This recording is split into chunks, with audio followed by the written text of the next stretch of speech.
Assalamualaikum warahmatullahi wabarakatuh dan selamat sejahtera. Salam UPSI Cemerlang bersama. Saya Muhammad Syamil bin Matno memegang kad matrik di 2019-108707 daripada semester 2 2019-2020. Pertama sekali saya ingin mengucapkan terima kasih kepada pensyarah saya Puan Wan Norzeti binti Wan Abdul Rashid selaku pensyarah untuk subjek HNH 3182 Penghayatan Etika dan Peradaban. Jadi saya daripada kumpulan kuliah T, okey, waktu kuliah saya pada hari Isnin jam 10 pagi. Pada tahun 2015 yang lalu, Pertubuhan Bangsa-Bangsa Bersatu ataupun lebih dikenali sebagai PBB telah melancarkan satu agenda yang dikenali sebagai Matlamat Pembangunan Mapan atau lebih dikenali sebagai Sustainable Development Goals iaitu SDG bagi menyelesaikan masalah-masalah yang berlaku pada umat manusia dan dunia. Jadi antara salah satu matlamat utama daripada 17 matlamat SDG adalah zero hunger ataupun sifar kelaparan. Yang mana matlamat utama ini bertujuan untuk menamatkan kebuluran dan kelaparan serta jaminan untuk mencapai makanan dan nutrisi yang baik serta pertanian yang mampan. Antara punca masalah kebuluran yang berlaku di seluruh pelosok dunia adalah yang pertamanya faktor cuaca dan iklim di sesuatu negara. Sebagai contoh kita ambil Malaysia. Malaysia kita kenali sebagai negara yang mempunyai cuaca panas dan lembap sepanjang tahun. Jadi negara kita mempunyai tanah yang subur untuk menanam tumbuh-tumbuhan.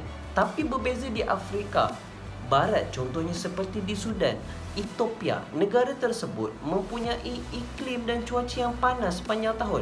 Disebabkan negara mereka tidak subur, mereka tidak dapat menjana makanan mereka sendiri seperti Malaysia. Di Malaysia kita boleh menanam padi, di Eropah mereka menanam gandum, tapi di negara tersebut mereka tidak dapat menghasilkan sumber pemakanan sendiri, menyebabkan krisis kebuluran telah meningkat di dalam negara mereka. Kesan daripada kebuluran tersebut menyebabkan penyakit di sana telah berleluasa. Contoh penyakit yang sangat terkenal di sana melibatkan kanak-kanak adalah kwashiorkor. Penyakit tersebut kelihatan seperti kanak-kanak tersebut berperut buncit tetapi badannya kurus. Yang paling bahaya kepada kesan penyakit tersebut adalah boleh menyebabkan kematian. Jadi, disebabkan oleh faktor itulah yang menyebabkan PBB melancarkan program tersebut untuk menamatkan dan menyelamatkan nyawa kanak-kanak yang kebuluran di seluruh dunia. Punca yang kedua berlakunya kebuluran di dalam seluruh dunia adalah konflik dalam negara tersebut. Terdapat banyak konflik di dalam negara, contohnya seperti peperangan dan juga penyelewengan sumber hasil kekayaan di dalam negara, menyebabkan rakyat di dalam negara tersebut telah mengalami kebuluran dan kemiskinan serta kesusahan. Jadi, contoh saya ambil negara yang terlibat dalam peperangan. Kita kenal negara di Timur Tengah seperti Syria, Iran, Palestin. Mereka ini terlibat di dalam peperangan. Bila berlaku peperangan di dalam negara tersebut, ekonomi di dalam negara tersebut, perindustrian, kedai tidak dapat dibuka. Jadi mereka ini tidak dapat untuk membeli makanan, tidak dapat untuk menjana pendapatan mereka sendiri, menyebabkan mereka tidak mampu untuk membeli makanan. Jadi disitulah puncanya rakyat-rakyat di dalam negara mereka terpaksa bertungkus lumus untuk meneruskan kehidupan dalam keadaan lapar. Mereka tidak dapat makan, mereka tidak dapat bekerja. Jadi kebuluran di negara tersebut, contohnya Timur Tengah tersebut, telah meningkat. Dan ini menyebabkan negara tersebut mempunyai ekonomi yang meruncing dan merosot. Kesan kepada kebuluran tersebut dan peperangan itu menyebabkan pelabur-pelabur asing sendiri tidak yakin untuk melabur di dalam negara mereka kerana ekonomi mereka merosot dan meruncing. Hal inilah menyebabkan krisis ekonomi di negara Timur Tengah. Oleh sebab itu, antara langkah yang diambil oleh PBB untuk menyelesaikan masalah tersebut adalah pihak PBB telah memohon dana sebanyak 10.3 bilion US dollar bagi menyelesaikan masalah kebuluran pada tahun ini dan tahun lepas. Sebagai contoh, pandemik pada waktu ini, pihak PBB telah memohon dana tersebut bagi membantu negara-negara miskin untuk mendapatkan makanan asasi mereka.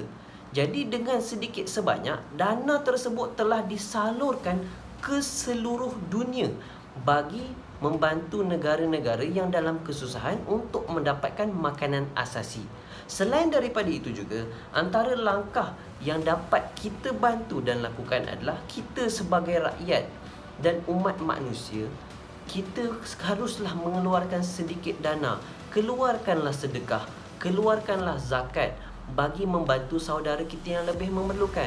Sebagai contoh, kita boleh bekerjasama dengan banyak badan bukan kerajaan, contoh My Fund Action, Food Bank, untuk menolong mereka menyalurkan bantuan dan dana makanan kepada negara-negara ataupun saudara kita yang lebih memerlukan. Jadi, akhir kata daripada saya, sebelum kita rasa nak membazir, sebelum kita rasa nak berbelanja, sebelum kita nak buang makanan kita, saya nasihat dan peringatkan kepada semua supaya berfikir-fikir dahulu. Kerana di dalam dunia ini terdapat masih ramai lagi orang yang tidak mempunyai makanan. Masih ada lagi orang yang berfikir apakah yang mereka akan makan pada waktu malam dan pagi esok untuk setelah mereka bangun. Menurut berita harian, seramai 820 juta rakyat ataupun manusia pada tahun lalu yang mengalami krisis kelaparan. Oleh itu, fikirkanlah dan selamat beramal. Jadi sekian saja daripada saya.